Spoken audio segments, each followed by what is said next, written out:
Zee 24 तास एक पाऊल पुढे। बलात्काराच्या घटनांसाठी एखाद्या विशिष्ट राज्याला जबाबदार धरणं योग्य नसल्याचं काँग्रेसचे प्रवक्ते सचिन सावंत यांनी म्हटलंय। राज ठाकरे यांनी काल दिल्ली बलात्काराबाबत भाष्य करताना सर्व बलात्कारी बिहारचे असल्याचं म्हणत पुन्हा एकदा परप्रांतीयांवर हल्लाबोल केला होता। मनसेनं आपल्या कार्यकर्त्यांना आवर घालावा असा सल्लाही सावंत यांनी दिलाय। मनसेच्या कार्यकर्त्यांवर असलेल्या गुन्ह्यांची यादी देत राज यांनी कार्यकर्त्यांना सांभाळलं तरी राज्यातले गुन्हे कमी होतील असा टोलाही त्यांनी लगावला। आपल्यासोबत खुद्द सचिन सावंत आहेत, काँग्रेसचे प्रवक्ते, आपण त्यांच्याशी बोलूया। सचिनजी, आपण जाहीर टीका, फार जहरी टीका केली आहे की मनसेनं कार्यकर्त्यांना आवर घातला तरी गुन्हेगारी राज्यातली कमी होईल, काय म्हणायचं आपल्याला? एकंदरच अशा संवेदनशील विषयावरती ज्या तऱ्हेने उथळपणाने भाष्य काल राज ठाकरे यांनी केलं, एकंदर अनेक विषयांवरती राज्याच्या तुम्हाला पाहिलं असेल तुम्ही की अशाच तऱ्हेने एक असंवेदनशीलरित्या किंवा एकंदरच वरवरची अशी भूमिका त्यांनी नेहमीच घेतली आहे। आणि देशभरामध्ये अशा तऱ्हेचं वादळ उठत असताना आणि ज्या विषयावरती अतिशय सखोल विचार संवेदनशीलतेने आणि पक्षीय राजकारण सोडून विचार झाला पाहिजे, त्याच्यावरती अशा तऱ्हेचं एका विशिष्ट प्रांताला टार्गेट करून राजकीय स्वतःचा मुद्दा काहीतरी आणायचा चर्चेमध्ये, हे मला वाटतं याकरता 3 महिन्याचं मौन ठेवलं होतं का, अशा तऱ्हेची भूमिका अत्यंत दुर्दैवी आहे। आणि एकंदर जर पाहायला गेलं तर बलात्काराच्या घटनांमध्ये आता गेल्या महिन्यातच मनसेच्या काही कार्यकर्त्यांकडनं एका अल्पवयीन मुलीवर बलात्काराचा विषय निघाला होता। नक्की सचिनजी, आपण अनेक दाखले दिले आहेत मनसेच्या कार्यकर्त्यांनी जे गुन्हेगारी केली आहे त्या संदर्भातले। आपल्यासोबत प्रवीण दरेकर आहेत, मनसेचे आमदार। प्रवीणजी, आपण ऐकताय सचिन सावंत यांनी टीका केली आहे, जर राज ठाकरे यांनी मनसेच्या कार्यकर्त्यांना जरी आवरलं किंवा त्यांच्यावर नियंत्रण ठेवलं तरी महाराष्ट्रातील गुन्हेगारी कमी होईल असं ते म्हणतात। मनसेच्या कार्यकर्त्यांवर राजसाहेबांचं काय नियंत्रण आहे याची त्यांना कल्पना असावी।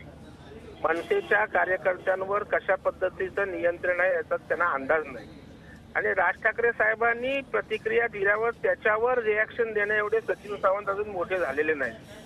अजून त्यांना त्याच्यामुळे राज ठाकरे साहेबांनी एखादं वक्तव्य केल्यावर कोणी बोलावं, उद्या शरद पवार साहेब किंवा सोनिया गांधी यांनी वक्तव्य केल्यानंतर त्याच्यावर मी प्रतिक्रिया देणं मी ते योग्यतेचं समजायला पाहिजे। सचिनजी, आपण ऐकताय त्याच्यामुळे कोण कोणावर बोलतोय त्यालाही त्या ठिकाणी महत्व आहे। काँग्रेसची प्रवीणजी, ते जो मुद्दा घेऊन ते बोलले नाही, प्रवीणजी जो मुद्दा घेऊन बोलले त्याविषयी बोला।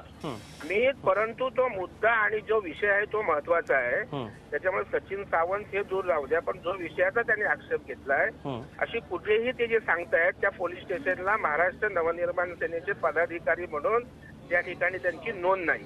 आणि त्याच्यामुळे पेपरला आलेल्या बातम्यांच्या आधारे कुठेतरी एखादा गल्लीतला कार्यकर्ता महाराष्ट्र नवनिर्माण सेनेचं नाव सांगतोय, अशा प्रकारची त्या गोष्टी आहेत।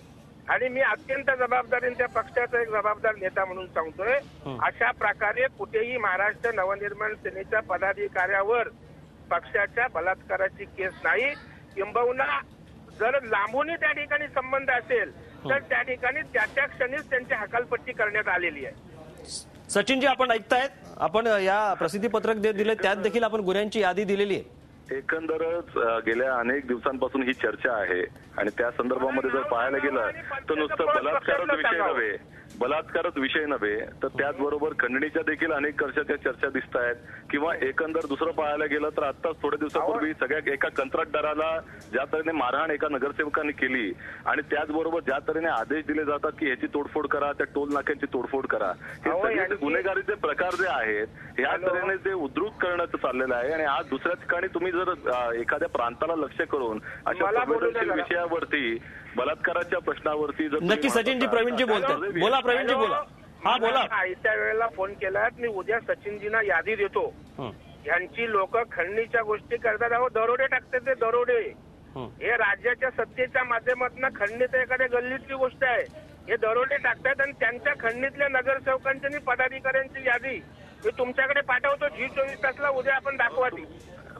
पण प्रवीणजी, त्यांचा असाही एक मुद्दा आहे की या विषयावर सर्व राजकीय पक्षांनी एकत्रित येऊन यावर चर्चा करण्यापेक्षा परप्रांतीयांचा मुद्दा कुठेतरी उचलून धरायचा। त्याच्याशी पूर्णपणे सचिनच्या मताशी मी सहमत आहे।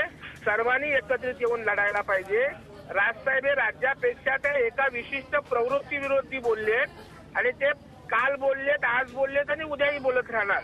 त्याच्यामुळे एक विशिष्ट प्रवृत्तीचीच माणसं त्या ठिकाणी चोऱ्या असतील, दरोडे असतील, बलात्कार असतील, खून असतील, आपण मुंबई पोलिसांचं रेकॉर्ड चेक करा आणि त्यानंतर तुम्हाला एक काही नक्की प्रवीणजी, धन्यवाद. आपण झी24 तासशी बोललात त्याबद्दल. सचिन सावंत काँग्रेसचे प्रवक्ते देखील आपल्यासोबत आहेत. सचिनजी धन्यवाद, आपणही बोललात त्याबद्दल. झी 24 तास, एक पाऊल पुढे.